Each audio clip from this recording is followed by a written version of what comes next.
Dust settled over the wooden floorboards like a death shroud. Josephine traded her future for a cancelled ledger, sold off to a broken man at the jagged edge of the wilderness. He sat in a rough-hewn wheelchair, silent as the bitter mountains that claimed him. The town called him a tragic, helpless hermit. She expected a bleak life of nursing a bitter shell of a man. But when the heavy iron latch dropped on their wedding night, the cripple didn't ask for a wash basin or pity. He planted his boots on the floorboards, gripped the armrests, and stood up. Ink dried on the heavy parchment, sealing a bargain that felt more like a death sentence than a marriage contract. Josephine Wright stared at the jagged signature her uncle, Arthur Wright, had just scrawled across the bottom line. $30. That was the sum total of her existence. $30 and a deed to a tapped-out silver claim in the foothills. Arthur folded the paper, his thick fingers stained with tobacco and greed, and tucked it into his woolen coat. He didn't look at her. Men who sold their kin rarely looked them in the eye afterward. "It's a kindness, Joe," Arthur muttered, finally glancing at the warped floor of the assayer's office. "You're 24. Too old for the young bucks, too stubborn for the widowers. Jeffrey Ross needs keeping. He's got land, he's got a cabin, and he can't walk. You'll cook, you'll clean, and you won't starve. It's better than the gutters in Denver." Josephine said nothing. She gathered her canvas satchel, the coarse fabric biting into her palm. There was no point in arguing with a man who had already spent the money in his head. She stepped out of the office and into the biting October wind of the Colorado Territory.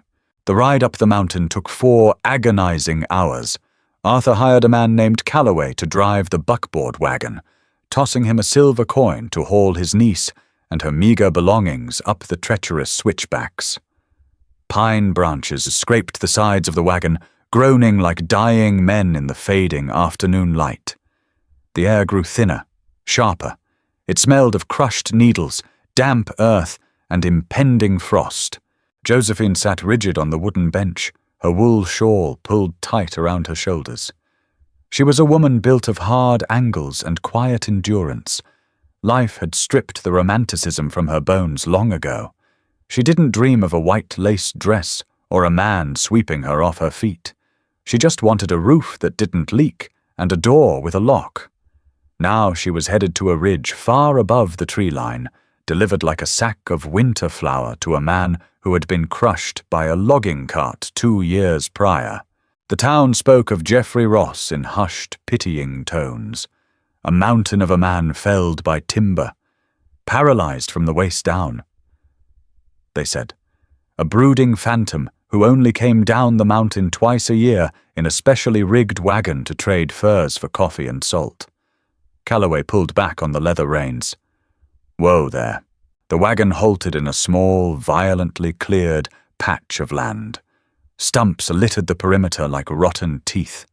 In the center stood a cabin built of massive, unpeeled logs. Grey smoke choked out of the stone chimney, snatching away into the grey sky. "I ain't going no further," Calloway grunted, spitting a stream of brown juice into the frost-heaved dirt. "Ross usually rolls out on the porch when he hears a rig." Josephine climbed down. Her boots hit the frozen mud with a dull thud. She grabbed her satchel. The silence up here was absolute, heavy enough to ring in her ears. She walked toward the porch. The wooden steps groaned under her weight. The heavy oak door swung open before she reached it. Jeffrey Ross sat in a chair constructed of heavy pine and iron wagon wheels. He filled the doorway. Josephine paused, her breath catching in her throat. The rumors had painted a picture of a withered, decaying invalid. The man in the chair was anything but withered. His shoulders were broad, stretching the seams of a faded flannel shirt. Thick, dark hair fell past his ears, framing a face carved from granite and weathered by relentless wind. A thick beard hid his jaw, but his eyes were visible, pale, piercing, and cold as the ice forming on the eaves. A heavy wool blanket was draped over his lap, concealing his legs. "You're the right girl," he said. His voice was gravel dragging over bedrock. deep, lacking any trace of warmth. "Josephine," she corrected, her voice steadied despite the tremor in her chest. Geoffrey looked past her, his gaze locking onto the wagon turning around in the yard. He didn't look at her face, just her boots, then the satchel in her hand. "Preacher was supposed to ride up behind you. He's an hour back on a mule. Said the grade was too steep to push the animal." Geoffrey gave a single, curt nod. He pulled back on the iron rims of his wheels, backing his chair into the dim interior of the cabin. "Bring your bag. Shut the door. The draft is killing the fire." Josephine stepped over the threshold. The cabin was stark but immaculate. A cast-iron stove radiated fierce heat in the corner. Rifles hung on wooden pegs. The floor was swept. For a man who couldn't walk, he kept a better house than most able-bodied women in town. She set her bag down by the door, feeling the weight of the mountain pressing down on the roof. She was entirely alone with a stranger, bound by a ledger, waiting for a preacher to seal her fate. Reverend Miller arrived just as the sun slipped behind the jagged peaks, casting the cabin in deep, bruised shadows. He was a small, nervous man, entirely out of his element this far up the timberline. He stomped the snow from his boots, rubbing his raw hands together as he stood near the stove. Josephine stood on one side of the small plank-wood table. Geoffrey sat on the other. A kerosene lantern cast flickering, orange light across their faces, deepening the lines around Geoffrey's eyes. "Well," Miller stammered, looking between the two of them, "I suppose we should get on with it. The trail gets mighty treacherous in the dark." "Get on with it, then," Geoffrey rumbled. He didn't reach for Josephine's hand. He didn't even look at her. He stared at the flames licking the glass of the lantern. Josephine kept her chin high, her hands folded tightly over her stomach to hide their shaking. She had survived a cholera outbreak that took her mother. She had survived her uncle's drunken rages. She would survive this. It was just a transaction. Room and board in exchange for domestic labor. She didn't need him to love her. She didn't even need him to like her. The ceremony was brutally short. Miller skipped the sermons on love and devotion, perhaps realizing the absurdity of preaching romance to a woman sold for $30 and a man who bought her to scrub his floors. He mumbled through the standard vows. "Do you, Geoffrey, take this woman?" "I do." The response was flat, hollow. "Do you, Josephine, take this man?" She swallowed the ash in her throat. "I do. By the power vested in me by the territory of Colorado, I pronounce you man and wife." Miller closed his small leather book with a snap. "May God have mercy on your souls." It sounded less like a blessing and more like an apology. Geoffrey produced a silver dollar from his shirt pocket and tossed it onto the table. It spun with a metallic hiss before settling flat. Miller snatched it up, muttered his farewells, and practically bolted out the door. The sound of his mule trotting away was quickly swallowed by the rising wind. Silence rushed back into the cabin, thick and suffocating. Josephine stood rooted to the spot. The reality of her situation settled into her bones like frost. She was Josephine Ross now, a piece of property legally transferred. Geoffrey finally moved. He wheeled himself away from the table, turning his back to her. He rolled toward the iron stove, grabbed a thick iron poker, and jabbed at the burning logs. Sparks spat into the air. "There's beans and salt pork in the pantry," he said, not turning around. "You know how to cook?" "I know how to cook." "Then cook." She walked to the small pantry, her movements stiff. She found the cast-iron pot, the dried beans, a slab of heavily salted meat. She worked mechanically, chopping the pork with a heavy knife she found on the counter. Every slice was a release of quiet, suppressed anger. She hated her uncle. She hated the town. She hated this brooding mountain man who treated her like a stray dog he'd reluctantly let in from the rain. As the stew simmered, filling the cabin with a rich, smoky aroma, Josephine allowed herself to study her new husband. He sat by the window, staring out into the pitch-black night. His arms were massive, cords of muscle shifting beneath his shirt as he adjusted his position in the chair. He didn't look helpless. There was a coiled tension in his frame, like a predator forced into a cage. She set 2 tin plates on the table and ladled out the food. "Supper is ready," she announced. Geoffrey wheeled over. They ate in absolute silence. The only sounds were the scrape of tin spoons and the howl of the wind battering the thick log walls. Josephine forced the food down. It tasted like sawdust. She watched the way he ate, efficiently, methodically.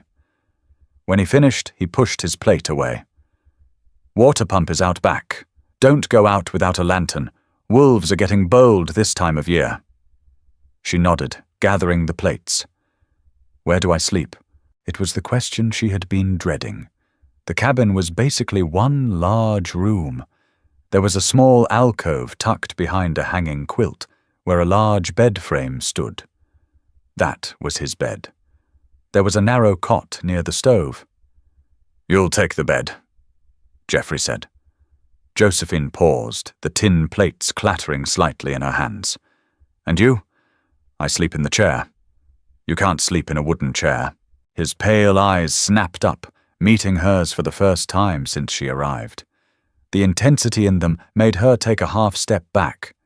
"I said, I sleep in the chair, Josephine. Don't concern yourself with my comfort." She set her jaw. "Fine.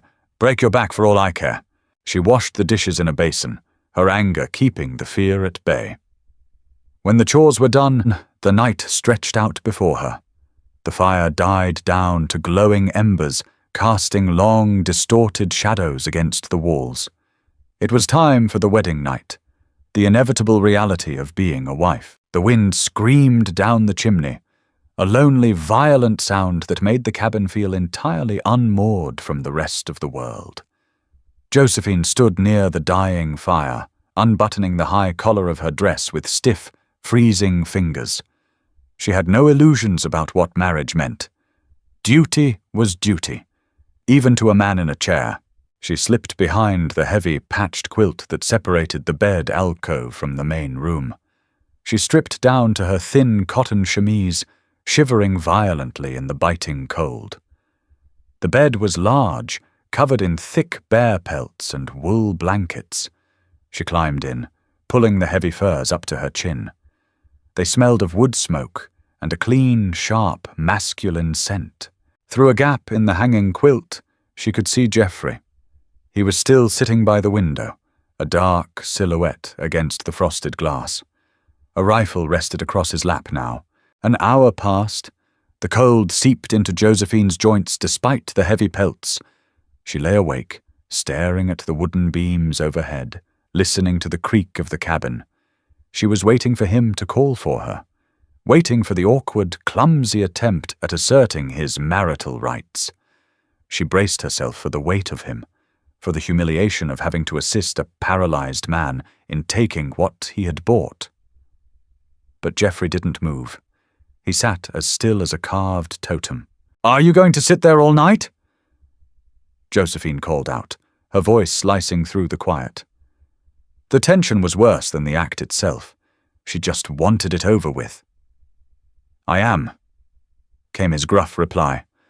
Josephine pushed herself up onto her elbows, frustration boiling over her fear. "I know why my uncle sold me, Geoffrey. I know what this is. I'm your wife now. If you want me, come back here and get it over with. I won't fight you." The silhouette in the chair shifted. The heavy iron wheels groaned as he turned the chair away from the window, facing the alcove. He pushed himself closer, the wheels grinding against the floorboards until he stopped just outside the quilt. "You think I bought you to warm my bed?" His voice was dangerously quiet. "Why else does a man buy a woman?" She shot back, gripping the pelts tighter. "To keep up appearances." Josephine frowned, her brow furrowing in the dark. "Appearances? What appearances? You live on top of a mountain. The only things looking at you are the pines and the elk." Geoffrey didn't answer immediately. He reached down and gripped the heavy wool blanket covering his legs. He tossed it aside. It pooled on the floor like a dead thing. Then he gripped the wooden armrests of his chair. Josephine's breath stopped. She watched, paralyzed by sheer confusion, as the muscles in Jeffrey's massive arms bunched and tightened. His knuckles turned white. He planted his left boot firmly on the floorboards, then his right. With a slow, fluid motion that defied 2 years of town gossip and medical certainty, Jeffrey Ross pushed himself upward.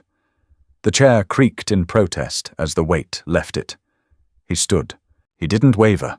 He didn't shake. He stood over 6 feet tall, towering in the dim light of the dying embers. He reached up, grasped the edge of the hanging quilt, and ripped it down from the rafters. The fabric collapsed between them, removing the final barrier. Josephine shrank back against the headboard, her eyes wide with shock. Her heart hammered against her ribs like a trapped bird. You can walk." "I can," Jeffrey said, his voice dropping an octave, losing the gravelly rasp and replacing it with a deadly, smooth authority. But the logging cart, the doctor in town? She couldn't process it. She had watched him for hours. The way he moved the chair, the way he let his legs hang dead. It was a flawless performance. The cart broke my ribs, not my spine. The doctor was paid well to sign a paper saying otherwise. Jeffrey took a slow, deliberate step toward the bed. There was no hesitation in his stride. He moved like a mountain lion, silent, heavy, lethal. "Why?" Josephine whispered, genuine fear finally breaking through her cynical armor. A crippled man was an inconvenience. A man pretending to be crippled for 2 years, isolating himself in the wilderness, was dangerous. Jeffrey stopped at the foot of the bed. He looked down at her, the pale light catching the hardened edge of his jaw. "Because a crippled man isn't a threat," Jeffrey said softly. "A crippled man in a chair is forgotten. Pitied, ignored." He rested his large hands on the iron footboard. 4 men murdered my brother in a canyon south of here 3 years ago. They stole his claim, took his gold, and thought they buried the truth with him. 2 of those men run the town you just came from. Josephine's mind raced. The mayor, the sheriff, her uncle worked for the mayor. If I had come after them as a whole man, they would have seen me coming. Jeffrey continued, his eyes burning with a cold, terrifying fire. They would have ambushed me or locked me up, so I became a ghost, a broken thing they didn't have to look over their shoulders for. "Then why am I here?" she demanded, her voice shaking. "Why buy me?" "Because ghosts don't buy wives," Jeffrey stated bluntly. "Lately, men have been snooping around my property, asking questions in town, wondering how a cripple survives the harsh winters so well, wondering why my woodpile is always full. The illusion was cracking, taking a desperate, destitute wife from the town's drunkard uncle. It cements the lie. It proves I am exactly the pathetic, needy wretch they think I am. I needed an alibi, Josephine." He leaned closer, his shadow swallowing her completely. "I don't need a nurse. I need a lover. I need a witness who can swear to the town that her husband is bound to a chair, while I spend my nights hunting the men who put my brother in the ground." Frost crept across the window panes, thick and blinding, sealing the cabin away from the morning sun. Josephine sat at the edge of the mattress, the heavy bear pelts pulled tightly around her shoulders. She watched her husband. He was not in the chair. Jeffrey stood by the rough-hewn fireplace, methodically feeding logs into the cast-iron stove. The flames illuminated the broad expanse of his back, highlighting the scars that crisscrossed his skin, remnants of the logging cart that had broken his ribs but spared his spine. He moved with a quiet, terrifying grace. There was no trace of the broken hermit who had traded $30 for a bride. "You're a liar," Josephine said. Her voice was flat. The shock of the previous night had burned off, leaving behind a cold, hardened ash of pragmatism. Geoffrey paused, an oak log suspended in his large hand. He tossed it into the fire and shut the iron door with a heavy clang. I'm a survivor. There's a difference. Not to the people you're lying to. She stood up, her bare feet hitting the freezing floorboards. She ignored the cold. She walked to the small wash basin, poured water from the pitcher, and splashed her face. You bought me to be your cover, a prop. What happens when the town finds out? What happens to your alibi when they realize I'm harboring a dead man walking? Geoffrey crossed the room in 3 long strides. He grabbed the edge of a heavy braided rug occupying the center of the floor and yanked it aside. Beneath it, perfectly camouflaged against the surrounding planks, was an iron ring. I pulled it. A trapdoor swung upward, revealing a dark cavity hollowed out from the earth beneath the cabin. Come here, he commanded. Josephine hesitated, drying her face with a rough towel before stepping closer. She peered into the hole. It was not a root cellar. The walls were lined with oilcloth. Racks of lever-action rifles, double-barreled shotguns, and heavy revolvers gleamed dully in the lantern light. Wooden crates stamped with mining company logos sat stacked in the corner, heavy with ammunition and dynamite. On a small desk at the bottom of the short ladder rested a map of the town below, covered in red ink and jagged lines. Sheriff Boyd Dawson, Geoffrey said, pointing down at the map, though Josephine couldn't read the scrawl from where she stood. Mayor Hiram Caldwell, a prospector named Tucker, and a saloon owner named Reed. 4 men. 3 years ago, they caught my brother, Eli, up near Widow's Creek. Eli found a vein of quartz thick with gold. He was a fool. He boasted about it in Reed's saloon. Geoffrey let the trapdoor rest against his knee. His pale eyes locked onto hers, entirely devoid of mercy. They beat him to death with pickaxe handles. Then Dawson signed a paper calling it a bear attack.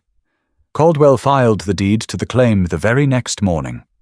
They thought Eli was alone in the world. They didn't know he had a brother working a timber camp up north. Josephine stared at the arsenal. She understood violence. She had grown up under the heavy, drunken hands of a man who doled it out over burnt biscuits. But this was different. This was industrial. This was a war waiting for a spark. And me? She asked, looking back up at him. Where do I fit into a blood feud? You keep the lie alive, Geoffrey replied, lowering the trapdoor and kicking the rug back into place. Dawson is getting paranoid. Men who steal gold usually do.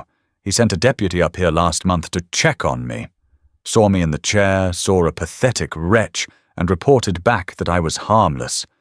But an unmarried hermit is a curiosity. A married cripple is a tragedy. Tragedies are invisible. You answer the door. You buy the supplies. You complain about the burden of carrying my weight.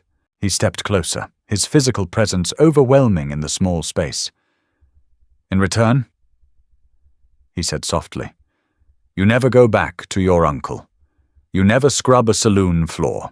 When this is over, you take whatever silver is left in that jar on the mantel, and you ride away a wealthy widow. I won't stop you. Josephine looked at the jar. It was heavy with coins. More money than she had ever seen in her life. She thought of her uncle's tobacco-stained teeth. She thought of the $30 she was traded for. I complain about you, she clarified, her tone turning analytical. I play the miserable, trapped wife. Shouldn't be hard, Geoffrey noted dryly. It's what you are. Fine. Josephine squared her shoulders. But I won't be kept in the dark. If I'm going to lie to men with guns, I need to know when you're in that chair and when you're not. I won't be caught off guard. Geoffrey studied her. For a fraction of a second, a flicker of respect softened the hard lines of his face. He nodded once. By day I am bound to the wheels, he said, turning back toward his wheelchair. He sank into it, lifting his heavy, lifeless-looking legs onto the footrests with his hands. Instantly, his posture changed.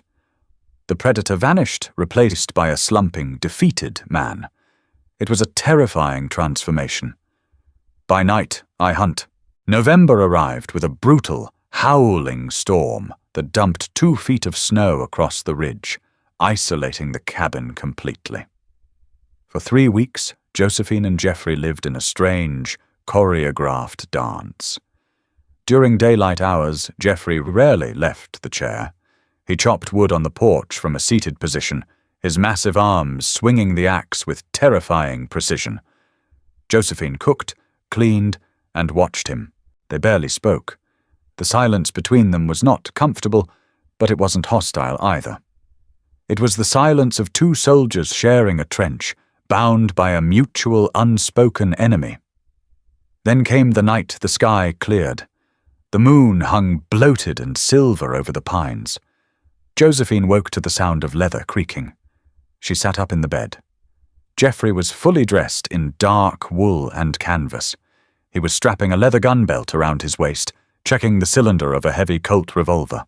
"Tucker," Jeffrey said, noticing she was awake. "He runs a trapping line along the lower ridge. He checks his snares after a fresh snow." Josephine pulled the quilt up to her chin. "You're going down there?" "I am." "What if someone comes here?" "The road is buried. No one is riding up a mountain at 2 in the morning." He grabbed a dark, heavy coat and slipped out the back door. The latch clicked shut. He was gone, leaving no sound behind him. Josephine didn't sleep. She sat by the stove, feeding it small pieces of kindling, jumping at every pop of the sap. She hated the town, and she didn't care if Tucker met a violent end. But if Jeffrey was caught, they would hang him, and they would hang her right beside him for harboring a killer. Dawn began to bleed over the horizon, painting the snow in bruised shades of purple and pink. Jeffrey had not returned. Josephine was boiling water for chicory coffee when the hound started barking. She froze. The sound came from the front of the property. Jeffrey always kept a pair of fierce hounds chained near the tree line. They only barked at strangers. She rushed to the window, wiping away the condensation. A man was trudging up the pathway, his horse tied to a post near the main trail. He wore a thick buffalo coat and a flat-brimmed hat. A silver star caught the morning light. Deputy Cleary. Panic seized her throat. Jeffrey's wheelchair sat empty by the fireplace. The bed was unmade. If Cleary walked in and saw the empty chair, the lie was dead. Josephine sprinted to the chair. She grabbed the heavy wool blanket Jeffrey usually wore over his legs. She tossed it onto the seat, then grabbed a pair of his boots, shoving them under the blanket to create the illusion of feet. It looked pathetic. It looked fake. It would never hold up to scrutiny. Heavy knuckles hammered on the heavy oak door. "Ross, you in there?" Cleary's voice was muffled but demanding. Josephine grabbed a cast-iron skillet, a rag, and her most exhausted expression. She walked to the door, took a deep breath, and unlatched it. The cold hit her like a physical blow. Cleary stood on the porch, his breath pluming in the icy air. He looked her up and down, his eyes lingering on her ragged dress and tired face. "You the new wife?" Cleary asked, his tone laced with a mixture of suspicion and pity. "Josephine," she said, leaning heavily against the doorframe. She didn't open the door wide enough for him to see clearly inside. "What do you want, Deputy? It's barely light out. Looking for a man named Tucker. Didn't come back from his trapping line last night. His wife is raising hell in town. Figured I'd ride up and see if he sought shelter up here." Cleary craned his neck, trying to peer past her shoulder. "Your husband around? He's asleep," Josephine said, her voice dripping with practiced bitterness. "And I'd appreciate it if you didn't wake him. His legs pained him all night. Kept me up for hours fetching hot stones and liniment. If you wake him, I'm the one who has to deal with his foul temper." Cleary paused. The frustration of a worn-down wife was a universal language. It made him uncomfortable. "He didn't hear anyone out back last night. No dogs barking. The only thing I heard last night was him groaning." she lied smoothly, rubbing her forehead with the back of her hand. Tucker didn't come here. If he had, I would have made him chop the firewood. Cleary gave a short, humourless laugh. He tipped his hat.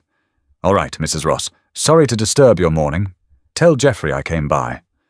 I will, when he wakes. She watched Cleary turn and walk back towards his horse. She didn't move. She waited until the deputy mounted up and disappeared down the winding trail, swallowed by the thick snowdrifts. Only then did she close the door and drop the heavy iron latch. Her knees buckled slightly, trembling with adrenaline. She turned around, leaning her back against the door. That was a dangerous gamble. Josephine gasped, dropping the skillet. It hit the floorboards with a deafening clatter. Geoffrey was sitting in the wheelchair by the fireplace. He was breathing heavily. His dark wool coat was covered in snow and dirt. He had slipped in through the back door while she was holding Cleary at the front. You terrified me, Josephine breathed, pressing a hand to her chest. Geoffrey didn't apologize. He reached down and gripped the side of his heavy coat. He pulled it open. His shirt was soaked in dark, thick crimson. The blood seeped through the fabric, staining the dark wool. Tucker wasn't alone, Geoffrey rasped, his head falling back against the wooden chair. His face was entirely drained of color, his skin holding a waxy, grayish pallor. He had a friend with a scattergun. Josephine didn't scream. She didn't faint. The survival instinct that had kept her alive in her uncle's house took over completely. She kicked the skillet out of the way and rushed to the pantry. Get the coat off, she ordered. I can't lift my left arm. He grunted, his teeth gritted in sheer agony. She stepped behind him, grabbing the collar of the coat and peeling it down over his massive shoulders. The shirt beneath was ruined. She grabbed a pair of shears from a sewing kit on the table and cut the fabric away. The wound was ugly. Several lead pellets had torn through the meat of his shoulder and upper chest. It was a bloody, mangled mess, but it didn't look deep enough to have hit the lung. I need boiling water, clean rags, and the whiskey from the top shelf, she said, her voice steady and commanding. Geoffrey watched her through half-lidded eyes. Commanding tone for a bought woman. Shut up and bleed quietly, she snapped, pouring hot water from the stove kettle into a basin. She brought the supplies over to the chair. This is going to hurt. If you scream, the dogs will start barking again, and Cleary might not be far enough down the mountain. I don't scream, Geoffrey muttered. Josephine uncorked the cheap rye whiskey and poured it directly over the open wounds. Geoffrey's entire body went rigid. The heavy muscles in his arms corded. His jaw locked so tight she heard the joints pop. But true to his word, he didn't make a sound. He just gripped the iron armrests of his chair until the metal bent slightly under the pressure. She worked quickly, using tweezers from a small medical kit he kept in a drawer to dig out the lead pellets she could see. Her hands were covered in his blood. It was warm and sticky. She wiped away the excess, applying tight, heavy bandages across his chest and shoulder. When she was finished, she stepped back, wiping her bloody hands on a rag. Geoffrey's head slumped forward, his chest heaving with exertion. He looked up at her, his pale eyes tracking her movements. Tucker, she asked quietly. He won't be checking snares anymore. Geoffrey breathed.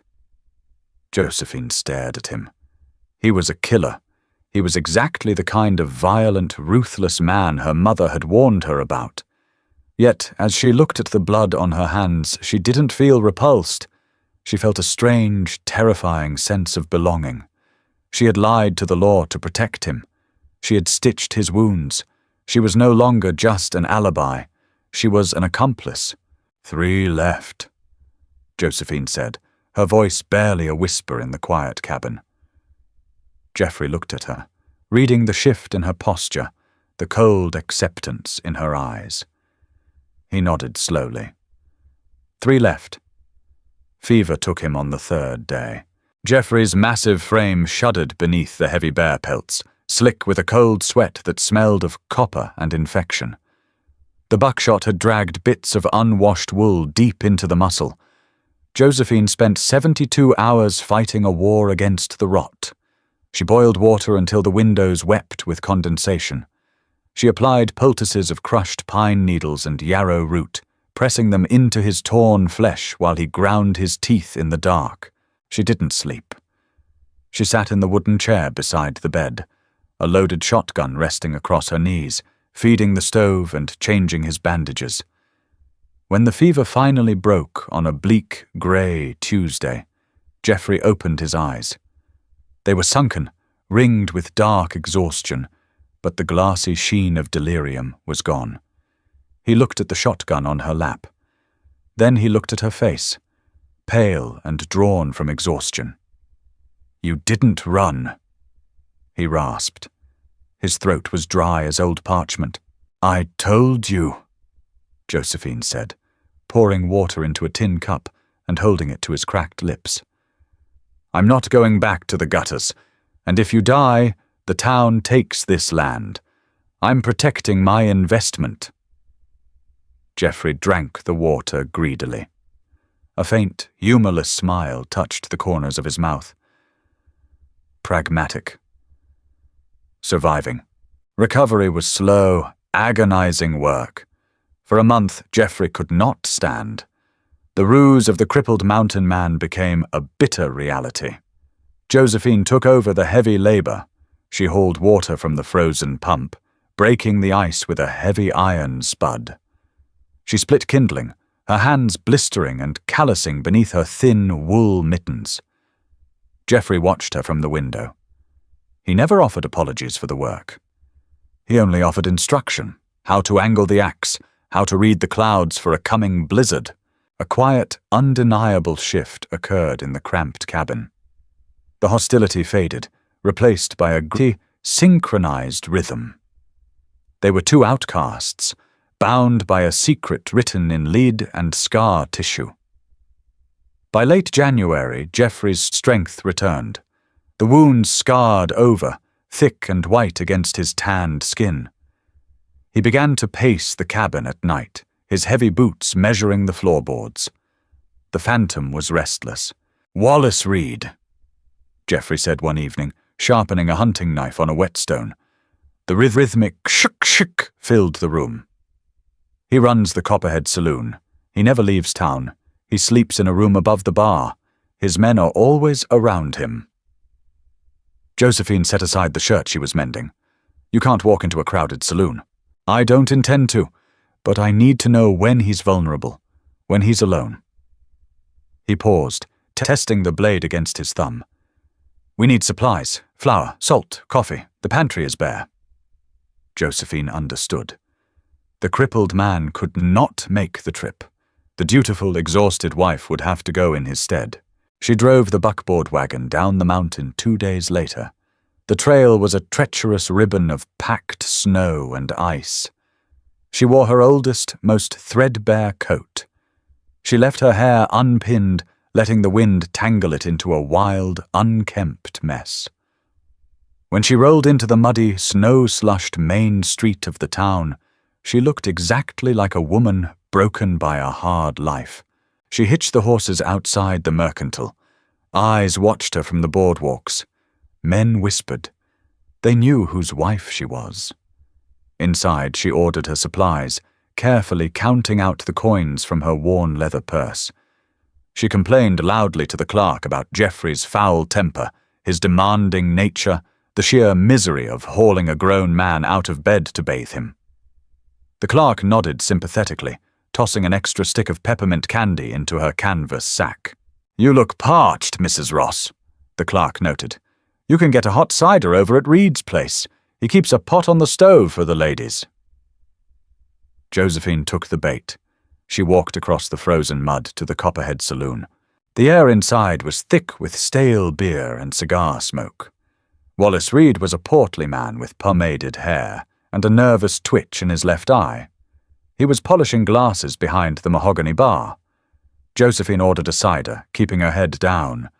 She sat at a small table near the back hallway. She stayed for an hour, sipping the overly sweet drink, watching, listening.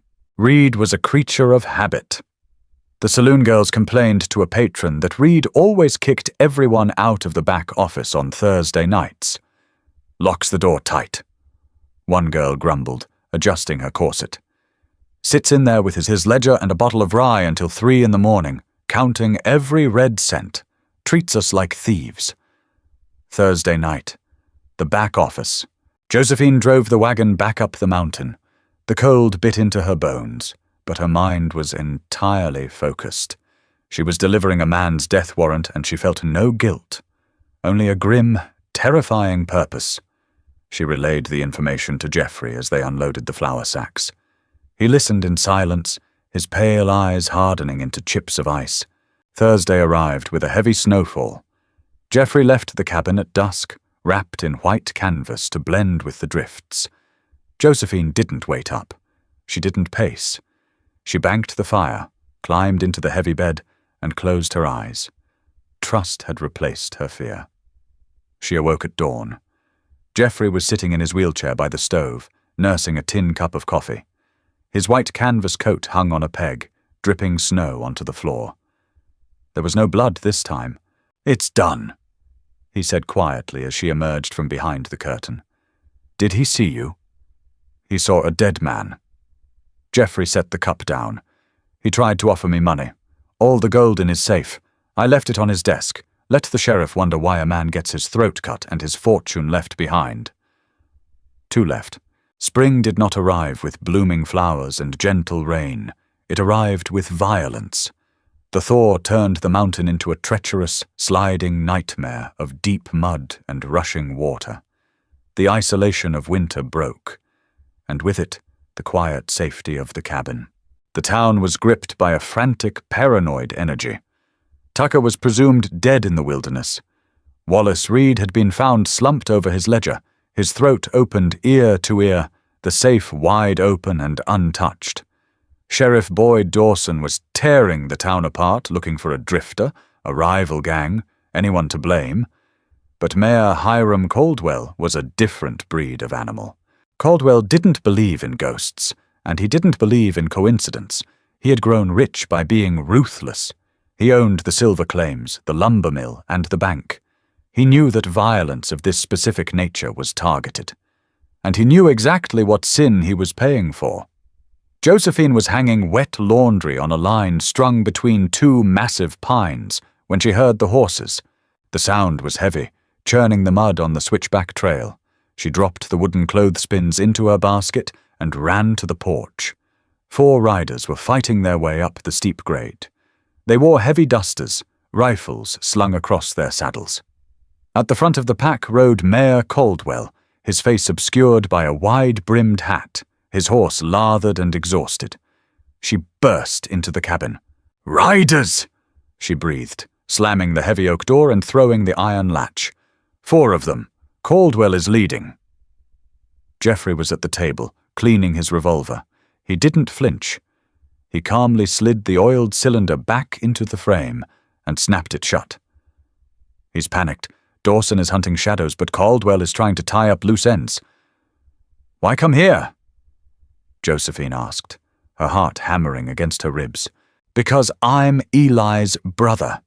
Even crippled, I'm a loose end. Caldwell figures if he burns the cabin down with us inside, the ghosts stop walking." Geoffrey stood up. He grabbed a heavy lever-action rifle from the wall.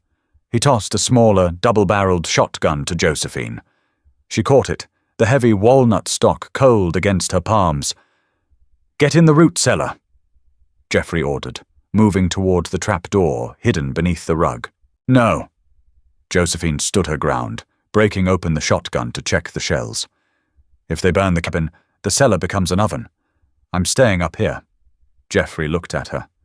The cynical, beaten woman he had bought for $30 was gone. In her place stood a hardened mountain wife, her jaw set, her eyes reflecting the same cold fire that burned in his. "Don't shoot unless they breach the door," he said softly. Geoffrey positioned himself beside the front window, out of sight, sliding the barrel of his rifle through a small gap in the heavy wooden shutters. Josephine crouched behind the overturned oak table, aiming the shotgun at the door latch. The horses stopped in the muddy yard. Leather creaked as the men dismounted. "Ross!"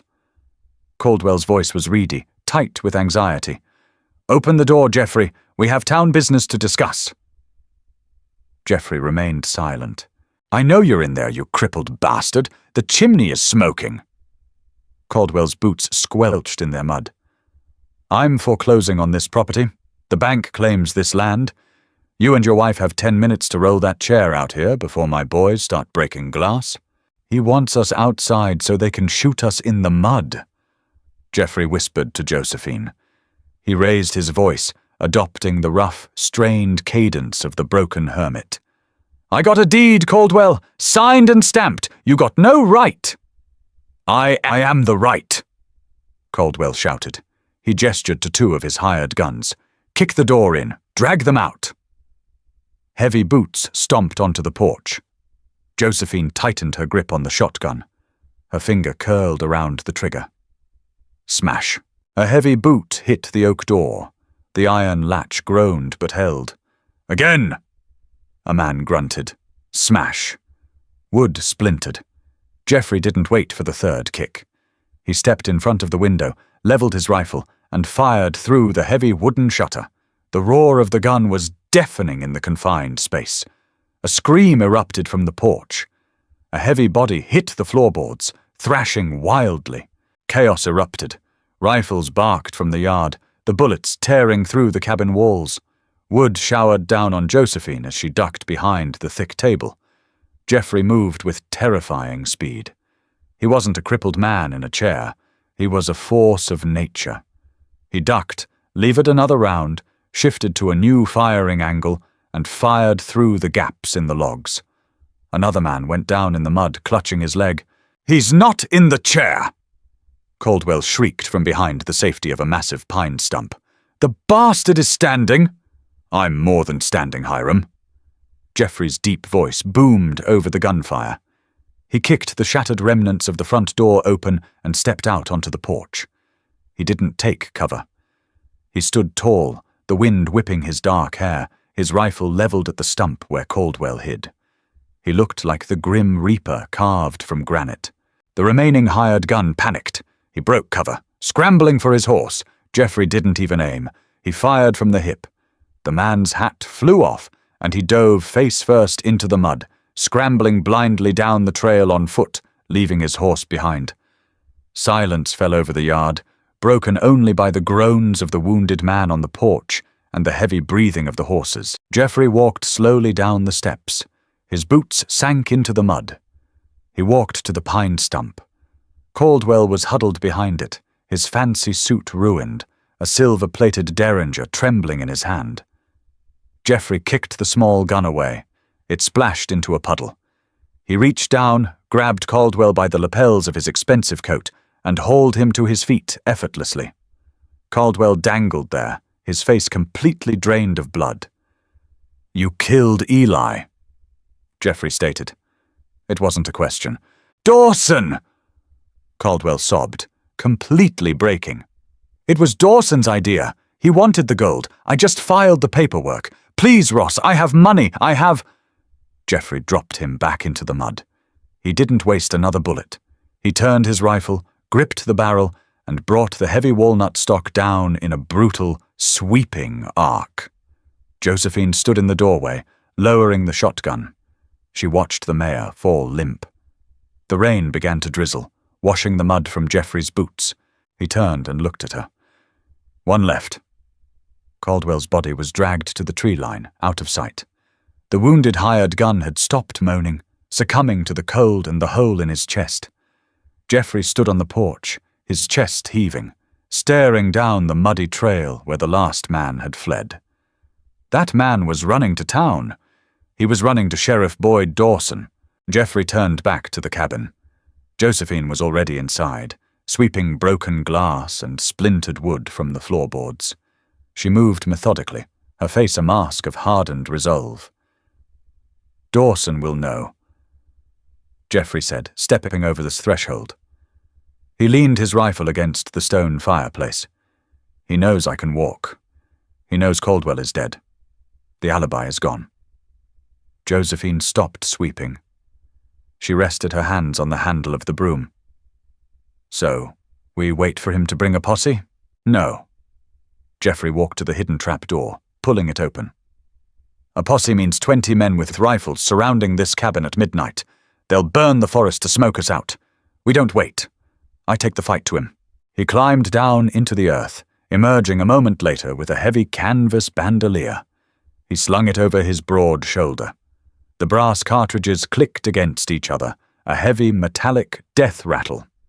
He strapped his gun belt on, securing the heavy Colt revolver at his hip, and grabbed a double-barreled shotgun, cracking it open to check the chambers. I'm coming with you, Josephine stated. Geoffrey paused, looking at her.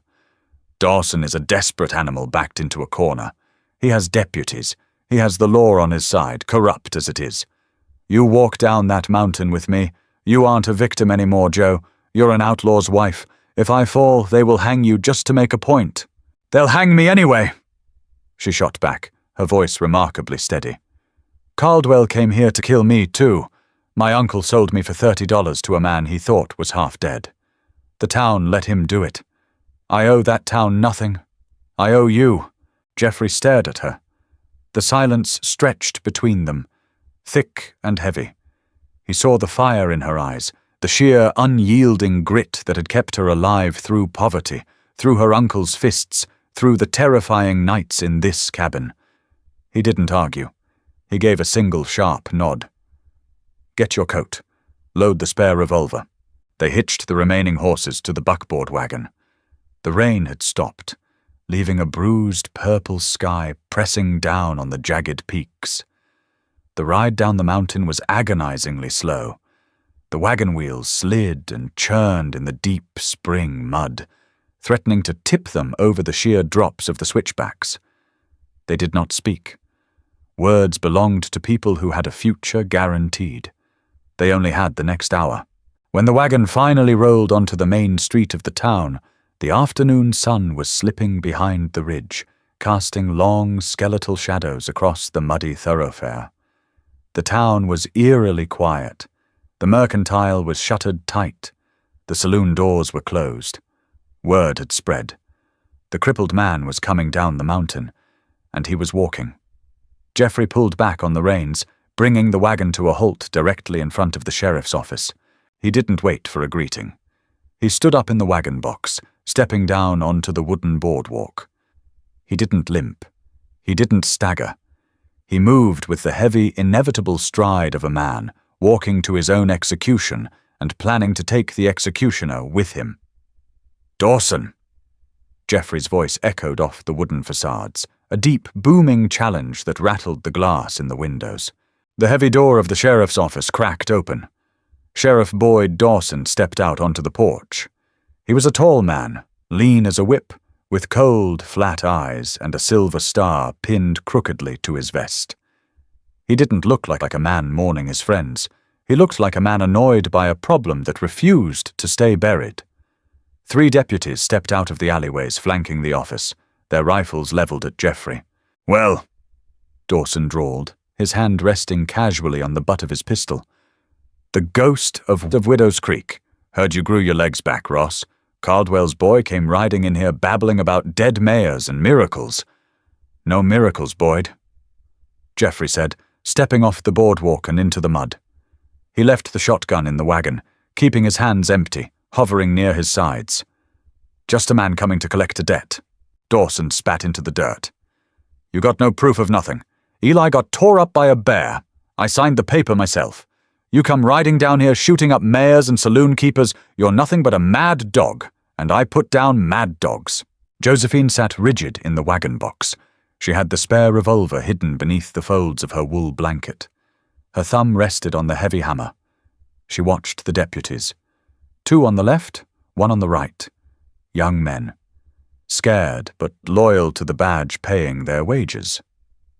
I don't need proof, Geoffrey replied, his voice dropping to a deadly quiet rumble.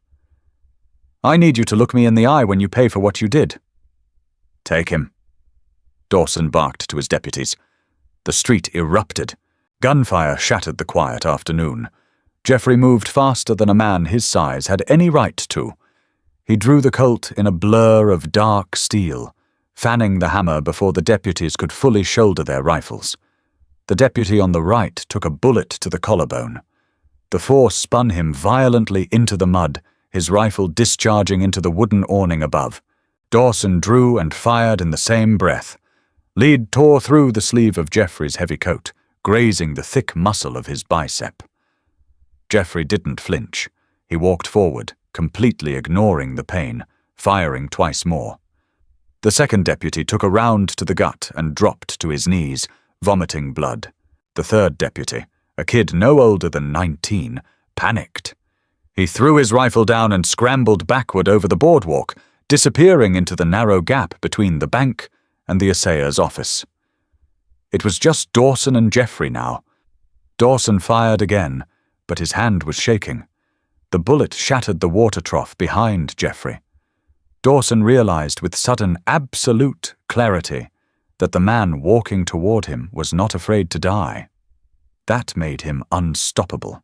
Dawson cocked his pistol for a third shot, backing up toward the door of his office.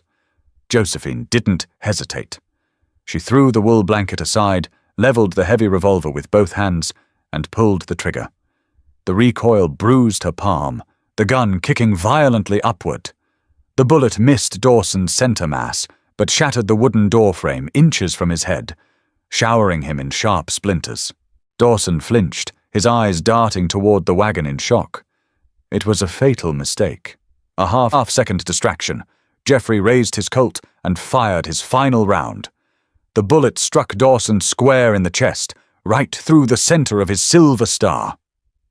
The impact lifted the sheriff off his feet, throwing him backward against the heavy oak door. He slid down the wood, leaving a thick, dark smear behind him.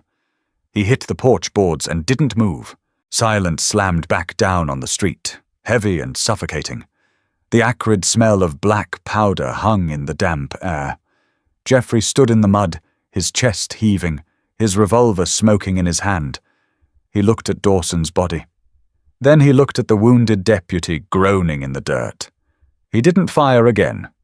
The debt was paid. Doors began to creak open. Faces peered from behind curtains. The townspeople stepped out onto the boardwalks, looking at the dead sheriff, the blood in the mud, and the mountain man they had pitied for 2 years. Jeffrey turned and walked back to the wagon. He reloaded his revolver, methodically shoving fresh cartridges into the cylinder, daring anyone to challenge him. No one spoke. No one raised a weapon. They knew what Dawson had been. They knew what Caldwell had been. The rot was gone. Jeffrey climbed into the wagon box, wincing slightly as he favored his grazed arm. He took the reins from Josephine. He looked at her. Her hands were still gripping the revolver, trembling violently as the adrenaline began to drain from her system. He reached over, gently taking the gun from her hands. "It's over," he said quietly. Josephine nodded, swallowing the lump in her throat. "It's over." They turned the wagon around and began the slow, arduous climb back up the mountain. Night had fallen by the time they reached the cabin.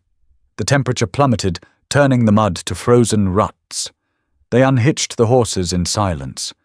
Jeffrey's arm was bleeding sluggishly, but it was a flesh wound, easily bound. Inside the cabin, the fire had died to grey ash.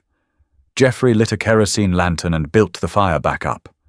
Josephine fetched the medical kit, cleaning and wrapping his arm. It was a familiar routine now, the unspoken care of 2 people bound by trauma. When she finished, Jeffrey walked to the mantelpiece. He reached up and grabbed the heavy glass jar, thick with silver coins. He carried it to the wooden table and set it down. It clunked heavily against the planks. Dawson is dead. Caldwell is dead. The men who killed Eli are in the ground, Jeffrey said, leaning his good hand on the back of his chair. He didn't look at her. He looked at the fire. The alibi isn't needed anymore, Joe. The lie is done. Josephine stared at the jar. What are you saying? I'm saying you earned this. He gestured to the silver. You saved my life. You held the line. I promised you that when this was over, you could take this money and ride away a wealthy widow. I meant it. You can take the buckboard tomorrow, go to Denver, go to San Francisco, buy a boarding house, live a life that doesn't involve hauling ice and hiding in a cellar. Josephine looked at the man standing before her. He was scarred, battered, and dangerous. He was a killer, but he was also the first man who had ever treated her with an ounce of genuine respect. He had never laid a hand on her in anger. He had never forced himself on her. He had offered her absolute, terrifying honesty. She walked slowly to the table. She picked up the heavy glass jar. For a moment, Jeffrey closed his eyes, bracing himself for the sound of her packing her satchel. Instead, Josephine walked past him. She went to the small pantry, reached up to the highest shelf, and pushed the jar of silver all the way to the back, hiding it behind the sacks of flour and dried beans. She turned around and faced him. I told you on our wedding night that I wanted a roof that didn't leak, and a door with a lock. Josephine said, her voice dropping the bitter cynicism she had worn like armor for 24 years. I never said I wanted to be a widow. Jeffrey opened his eyes. The hardened, cold exterior that he had maintained for 3 years finally cracked. He looked at her, truly looked at her, seeing not a bought woman, not an alibi, but a partner. It's a hard life up here, Josephine, he whispered, stepping closer to her. The winters are brutal. The silence will drive you mad. I'm used to the cold, she replied, tilting her chin up to meet his gaze. And I don't mind the silence, not anymore. Jeffrey reached out. His massive, calloused hand gently brushed a stray lock of hair from her cheek. It was the first time he had touched her outside of necessity or violence. His touch was incredibly gentle. You don't have to stay, he told her one last time. I'm staying, she said firmly. But you're chopping your own firewood from now on. I'm done swinging that axe. A low, genuine laugh rumbled deep in Jeffrey's chest, a sound that hadn't been heard on that mountain in 3 long years. He pulled her into his chest. She rested her head against his shoulder, smelling the wood smoke, the canvas, and the cold mountain air.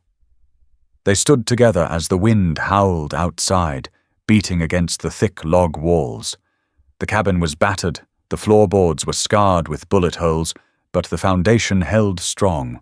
The ledger was closed, the phantom was dead, and the mountain man finally was entirely whole. The ledger traded her for $30, but she walked away with a fortune in something far rarer, a man who stood tall in the darkest hours. What started as a desperate bargain forged in the bitter cold became an unbreakable bond tested by fire, lead, and unyielding loyalty. If this gritty tale of Wild West justice and hard-won romance kept you reading to the very end, hit that like button, share this story with someone who loves a real grounded drama, and subscribe to our channel for more unforgiving frontier tales.